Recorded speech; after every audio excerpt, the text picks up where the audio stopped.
Mikołaj obierze świat. Odcinek 72. Włoskie ośrodki narciarskie to ulubiona destynacja Polaków.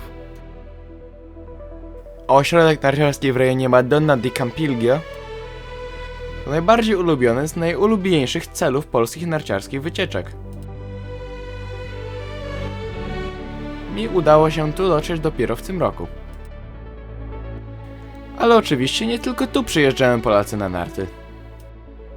Jest wiele innych ośrodków w Dolomitach i nie tylko w Dolomitach. No i mi na tym jednym wyjeździe udało się zajechać jeszcze do Czerwini. Ośrodka u stóp szczytu Czerwinio, zwanego z niemiecka Matterhornem. Tutaj udało mi się też pierwszy raz w życiu pojeździć na nartach w Szwajcarii. Jako że ośrodek w Czerwini i ten w szwajcarskim Zermatt to jedna wielka całość, połączona w kilku miejscach przejazdem przez grań. To najwyżej położone miejsce w Europie, gdzie można jeździć na nartach. Przynajmniej po przygotowanych trasach. Wróćmy jednak najpierw w rejon Madonny di Campiglio. Jak wspomniałem, są tu różne nacje, ale Polacy przytłaczają wszystkich. Dochodzi tu często do różnych zabawnych nieporozumień. Jak na przykład teraz, kiedy rodacy proszą nas po angielsku o zrobienie zdjęcia. Czołem chłopaki z Polski. Nie wiecie, że tu można śmiało pytać o godzinę po polsku? W zasadzie to jak u nas wizyta u górali. Dobrze, że się tutaj jeszcze nie rozgościli, bo wszyscy poczulibyśmy się tu jak w Tatrach. Tereny narciarskie leżą tu wokół górskiej miejscowości Madonna di Campiglio. Wszędzie są polskie ślady. Na północ od niej znajduje się kilka tak słynnych miejscowości, jak Folgariva czy Marileva. Jeśli ktoś ze znajomych wspomni, że był we Włoszech na nartach, to najpewniej gdzieś tutaj. Nieco dalej na południe, bliżej Madonny, ale również na stokach masywu Adamello Presenella, leży środkowa, stosunkowo łagodna część rodzinna ośrodka. Tak można by ją nazwać. Trasy są tu bardzo łagodne i bardzo szerokie. Całkiem długie. Cała reszta to już Dolomity Brenta, zarówno okolice szczytu Spinale, czy leżące dalej region Pinzolo, do którego możemy jechać niekończącym się wyciągiem, przejeżdżającym wzdłuż całej miejscowości i jeszcze trochę. Ale to nie koniec. To w zasadzie tylko serce rejonów narciarskich w okolicy. We wzmiankowanym już masywie Adamella Presenella mamy leżący, dużo wyżej, częściowo lodowcowy ośrodek na przełęczy Tonale. Możemy tu zjechać aż z wysokości 3000 metrów. Nie tylko zresztą tu, bo nieopodal leży mały, ale również bardzo wysoki ośrodek, który owe 3000 metrów ma nawet w nazwie. Pejo 3000. Zresztą innych, mniejszych i większych środków dookoła jest pełno. Na przykład po drugiej stronie masywu Brenta bardzo ładny, całkiem duży ośrodek Paganella, leżącym nad pięknym górskim jeziorem o nazwie Molveno. Dobrze, ale wróćmy w rejon Madonny di Campiglio.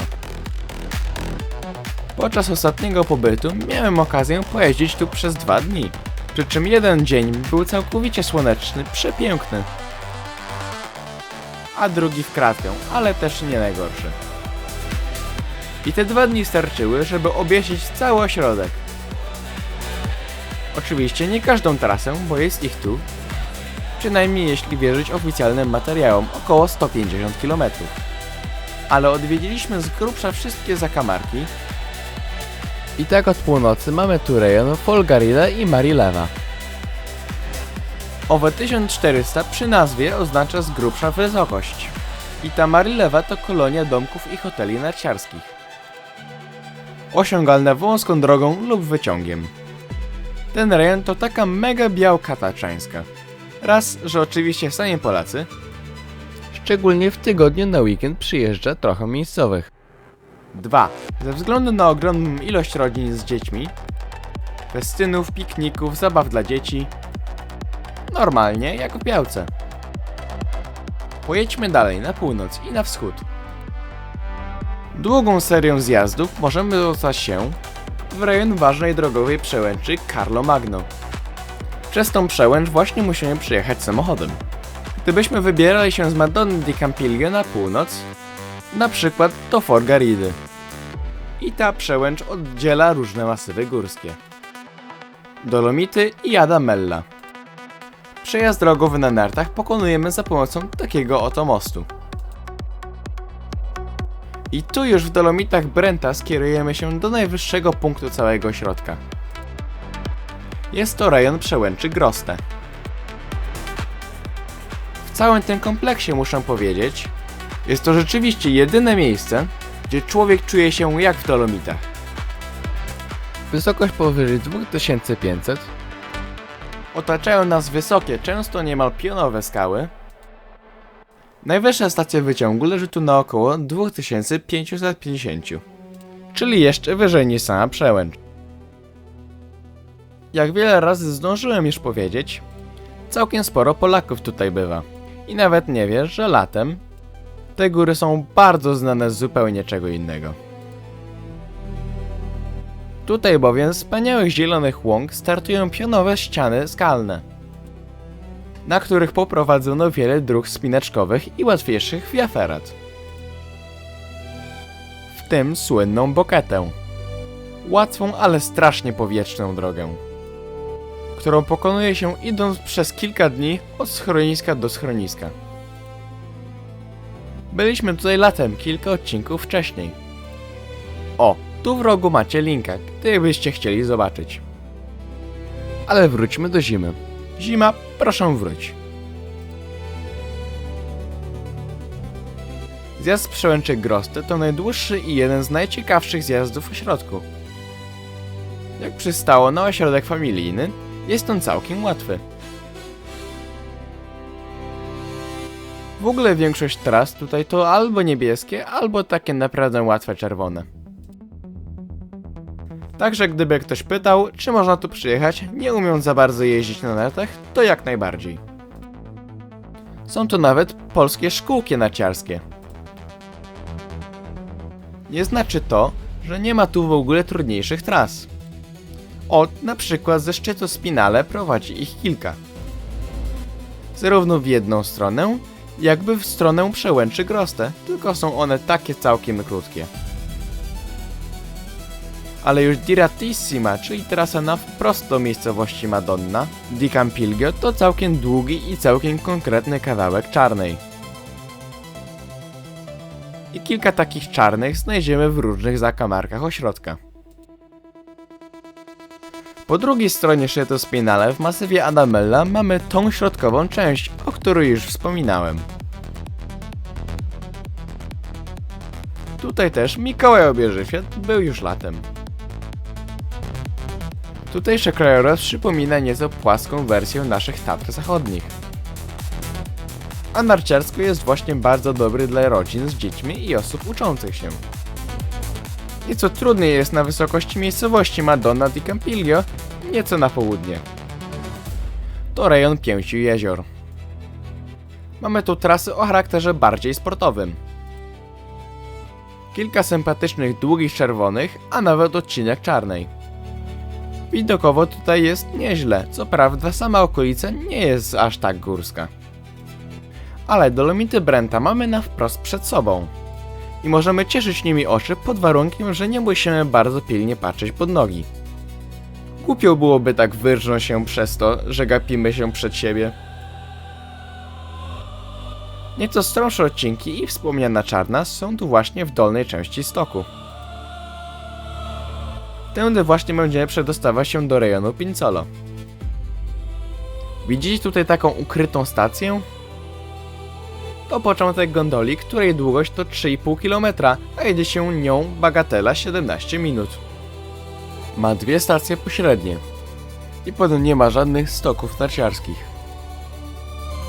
Tak właśnie w cywilizowanych krajach łączy się różne ośrodki narciarskie w jedną większą całość. Gdzie nie trzeba przedostawać się z kibusem. Fiu, cywilizacja! Rejon umownie nazywany Pinzolo, od leżącej u stóp miejscowości, to około 30 km tras o różnym stopniu trudności, z przewagą nieco trudniejszych. Trasy leżą tutaj ciut niżej. Nie jeździmy pośród skalnych grani, raczej jakby w lesie. Na sam dół zjeżdża tylko jedna trasa czarna, ale i tak nie jest czynna, bo jest trochę ciepło. Nam pozostaje pojeździć na wyższych, stosunkowo krótkich, ale bardzo sympatycznych. W tym zakamarku Polaków jest już troszeczkę mniej, ale z tego co słyszałem i co ludzie piszą na różnych forach, i tutaj wielu z naszych rodaków wprost kocha przyjeżdżać. Ta część najwyraźniej ma swoich zagorzałych fanów. Nie męczę was już dłużej i przenieśmy się w inne rejony Włoch. Bo na tym wyjeździe w Madonnie byliśmy zaledwie 2 dni. A naszym głównym celem był inny ośrodek. Znacznie bardziej alpejski i położony wyraźnie wyżej. Niestety również znacznie dalej od Polski. Ten szczyt zna wielu ludzi, a na pewno wszyscy, którzy lubią czekoladki Toblerone. Ma dwie nazwy, bardzo znaną Matterhorn i znacznie mniej znaną włoską Cervino. Tutaj widzimy go od strony szwajcarskiej, tak jak ukazuje go większość zdjęć. No i właśnie zapowiedziałem, że wyjazd jest do Włoch, a jesteśmy w Szwajcarii. Otóż duży ośrodek narciarski w Cervini po stronie włoskiej jest połączony z dużym ośrodkiem po stronie szwajcarskiej wokół słynnej miejscowości Zermatt, widocznej tu w dole. Przyjazd do tej włoskiej części, wyraźnie tańszej i jednak prostszej logistycznie, jest swoistym obejściem systemu. Ponieważ ośrodki są połączone, można wystartować w Cervini, a pojeździć w Szwajcarii. Jest to pomysł niezły, ale jak za chwilę się okaże, mający swoje liczne wady. Oba ośrodki są duże, a połączone razem to już jeden wielki mega ośrodek. Foldery podają, że razem jest tu 360 km tras. Dodatkowo ośrodek jest położony bardzo wysoko, co ma plusy i minusy. Trasy są tu długie, bardzo długie. Jest tutaj druga najdłuższa na świecie przygotowana trasa narciarska. Ale i te nieco krótsze dalej są dłuższe niż w innych typowych ośrodkach. 15-12 km zjazdu to tutaj nie wyjątek. My trafimy tutaj od południa od Doliny Aosty. To specyficzna część Włoch. Trochę jakby francuska, leży wokół ogromnej doliny u podstawy najwyższych szczytów Alp. Miejscowości, przez które przejeżdżamy, noszą takie jakby francuskie nazwy: Châtillon, Val Tournaiche, mały ośrodek narciarski Chamois. Wrócimy tutaj zresztą na koniec filmu, bo też warto powiedzieć o nim parę słów. My zacznijmy jednak gdzie indziej. Mieszkanie w miejscowości Val Tournaiche. Leży ona jak na tutejsze warunki nisko, zaledwie 1500 metrów nad poziomem morza. Znajduje się tu wygodny, wielki i darmowy parking. Jest to też najniższa część całości kompleksu. Jednak atakowanie stąd Szwajcarii mija się trochę z celem. Zbyt wiele czasu poświęcimy na komunikację do grani. Natomiast sam ten ośrodek, ta właśnie część, nie jest może ogromna, ale bardzo fajna. Za pomocą dość długiej gondoli i kilku krzeseł dostajemy się na przełęcz położoną na wysokości 2900. Jak nie trudno policzyć, zjazd z powrotem do parkingu, z którego zaczęliśmy, to trasa nie lada. Ma prawie 1400 metrów spadku i ponad 7 km długości. Takie parametry w większości ośrodków narciarskich byłoby niedoścignionym marzeniem. Tutaj to taka trasa z boku. Może nie łącznik, ale taki wycof na koniec dnia do samochodu. Szkoda wielka, że brakuje tutaj bardzo niewiele, aby dało się zjechać z samego szczytu. Gdyby nie to, że zjazd z małego Matterhornu tutaj musimy przerwać 2 krótkimi podjazdami kolejką.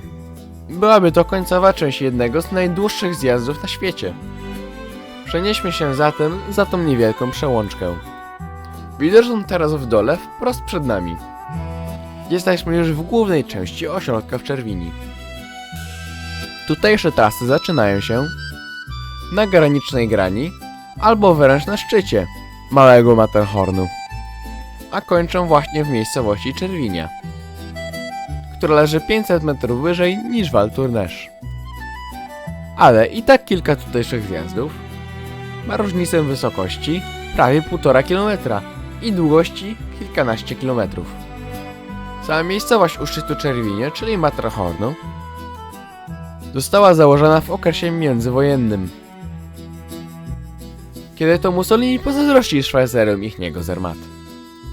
Rozwijała się dynamicznie również po wojnie i z czasem razem ze szwajcarską częścią stworzyła jeden wielki narciarski organizm. Leży bardzo wysoko, powyżej 2000 metrów i jest jedną z największych miejscowości położonych tak wysoko w Alpach. Oddziela ją od Szwajcarii przełęcz Theodul Pass, a na drugą stronę możemy też przejechać przez Testa Griglia. Tak wysokie położenie, często grubo powyżej 3000 metrów, powoduje, że ośrodek jest bardzo wyczulony na złą pogodę. O ile po prostu przyjdą chmury, to jeszcze nie problem. Po prostu nie będziemy widzieć, gdzie jedziemy. Gorzej, kiedy z pozoru jest ładnie, ale wieje. Wtedy zamykane są wszystkie górne wyciągi. I tak też mieliśmy przez 4 z 5 dni tutaj. Albo nic nie było widać, albo tak wiało, że w ogóle w całym ośrodku prawie nic nie działało. Z tego też powodu nie bardzo jest tu sens kupowania karnetów tygodniowych. Raz, że są na nie nie za duże zniżki, a dwa, to jak dużą część ośrodka obejmuje dany karnet. Bardzo waży, jeśli chodzi o cenę. Więc najdroższe międzynarodowe karnety trzeba kupować rano. Tylko wtedy, kiedy prognoza jest bardzo dobra. Kiedy jest źle, momentami bywa tu gorzej niż w Białce. To mój rekord. W tej kolejce stałem godzinę i 20 minut. No, ale wtedy to prawie nic nie było czynne. No i była to prawdziwa katastrofa. Wjedźmy na plateau bezpośrednio nad Czerwinią. Nazywa się Plomb Manzon. Jakoś tak mało po włosku brzmi. Tutaj znajduje się jedyne zgrupowanie łatwiejszych tras w całym tym wielkim ośrodku. Łatwiejszych to znaczy niebieskich i czerwonych, które też są łatwe. Wygląda niewinnie, ale ten stok zaczyna się aż pod granią, czyli sięga grubo powyżej 3000 metrów. Stąd w dół do miejscowości jest 1300 metrów spadku. No jest gdzie tu pojeździć. I taka mała dygresja. O ile w Madonnie było pełno Polaków, tutaj jest ich niewielu. Towarzystwo jest bardzo międzynarodowe. Jeśli tylko dopisuję pogoda, jest to ośrodek wręcz idealny, chociaż raczej dla lepiej jeżdżących. Jeśli już mamy tę pogodę i nie wieje, to możemy przekroczyć grań i w jednym z 2 miejsc przedostać się na drugą stronę, gdzie wzdłuż grani biegnie trasa narciarska. Tak, to wreszcie jest już Szwajcaria. A my jesteśmy na wysokości 3300 metrów na drugiej najdłuższej trasie zjazdowej świata. Aby zaliczyć jednak całą jej długość, należy wjechać jeszcze wyżej, na szczyt małego Matterhornu, o czym za chwilę, a w jej dolnej części przejechać spory kawałek trasą czarną. Długość takiego zjazdu to ponad 15 km, a całkowity spadek to około 2 km 200. Górna część jest bardzo łatwa, to taka typowa trasa widokowa, jednak niżej są i strome czerwone i solidny kawałek czarnej. Jeśli ktoś się nie czuje na siłach na czarną, może trochę objechać, przedłużając jeszcze trochę zjazd.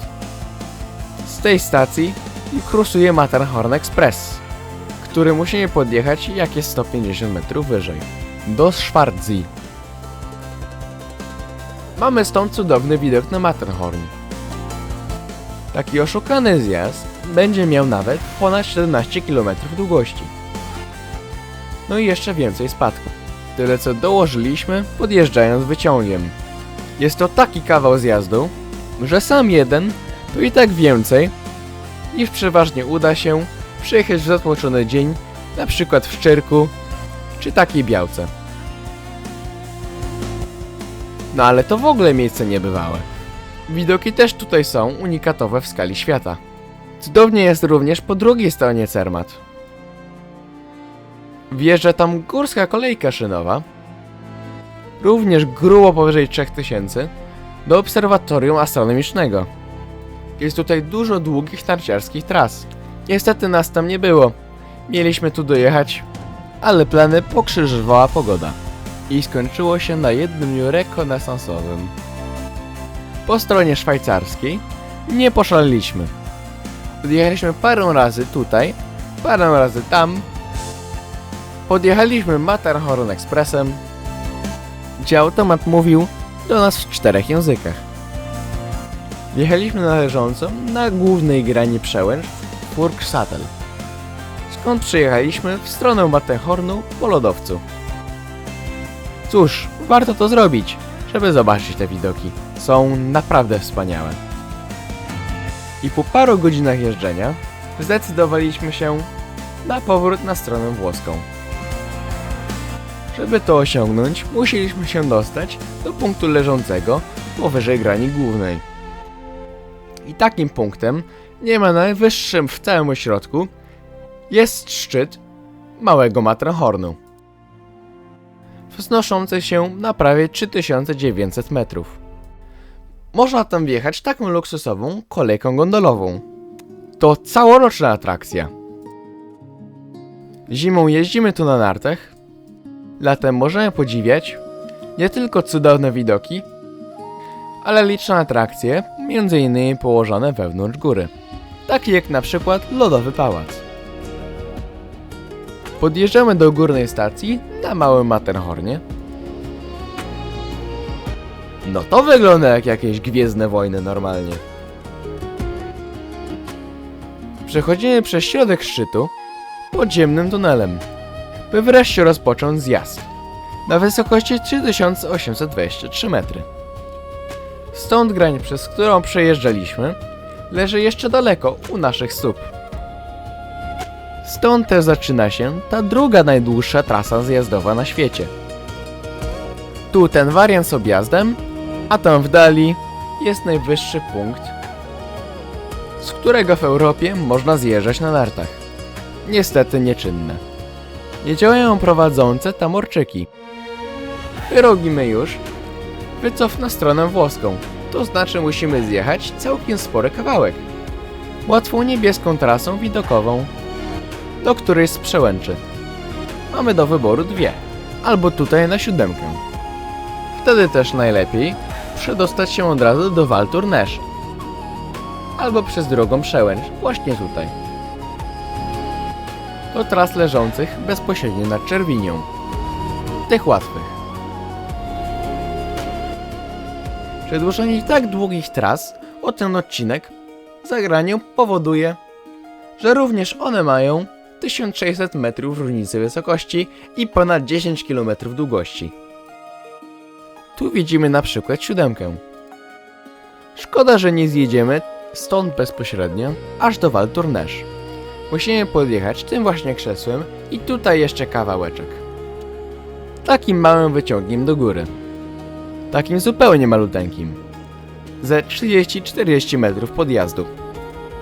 Dobrze, dosyć już tej opowieści o gigantycznych ośrodkach. Przenieśmy się na koniec do niewielkiego ośrodka Chamois. W Czerwinie znowu nie było pogody.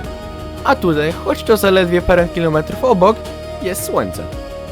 Co więcej, karnety w Czerwinie należą do najtańszych, a tutaj, w W tym ośrodku jedziemy znacznie taniej niż na przykład w Białce. W ogóle chyba taniej niż gdziekolwiek w Polsce. Miejscowość ta jest dość niesamowita, nie dojedziemy tu samochodem, nie prowadzi tu żadna droga, cała komunikacja odbywa się wyciągiem. Po wjechaniu gondolą na górę mamy dolną stację narciarską. Wadą tego ośrodka są stare, niesłychanie wolne wyciągi. 3, jeden nad drugim, reszta to same zalety. Jest pusto, ten piękny dzień, nie było tu w zasadzie niemal nikogo. Po Sztruksie można było jeździć aż do 16. Trasy fantastyczne.